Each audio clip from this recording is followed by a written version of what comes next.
യോഹന്നാൻ എഴുതിയ സുവിശേഷം 8-ാം അധ്യായം 41. നിങ്ങളുടെ പിതാവിൻ്റെ പ്രവൃത്തികൾ നിങ്ങൾ ചെയ്യുന്നു എന്ന് പറഞ്ഞ് അവർ അവനോട്, ഞങ്ങൾ വ്യഭിചാരത്തിൽ ജനിച്ചവരല്ല, ഞങ്ങൾക്ക് ഒരു പിതാവേ ഉള്ളൂ, ദൈവം തന്നെ എന്ന് പറഞ്ഞു. 42.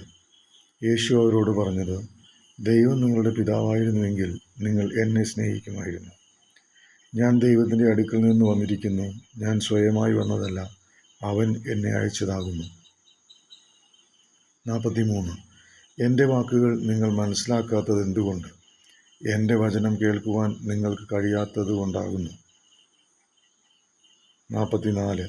നിങ്ങൾ പിശാചെന്ന പിതാവിൻ്റെ മക്കളാകുന്നു, നിങ്ങളുടെ പിതാവിൻ്റെ മോഹങ്ങൾ ചെയ്യുവാൻ നിങ്ങൾ ഇച്ഛിക്കുന്നു. അവൻ ആദിമുതൽ കൊലപാതകിയായിരുന്നു, അവനിൽ സത്യമില്ലാത്തതുകൊണ്ട് സത്യത്തിൽ നിലനിൽക്കുന്നതുമില്ല. അവൻ വ്യാജം സംസാരിക്കുമ്പോൾ അവൻ സ്വയത്തിൽ നിന്നും സംസാരിക്കുന്നു. അവൻ വ്യാജം പറയുന്നവനും അതിൻ്റെ പിതാവുമാകുന്നു. 45. ഞാനോ സത്യം പറയുന്നത് കൊണ്ട് നിങ്ങൾ എന്നെ വിശ്വസിക്കുന്നില്ല.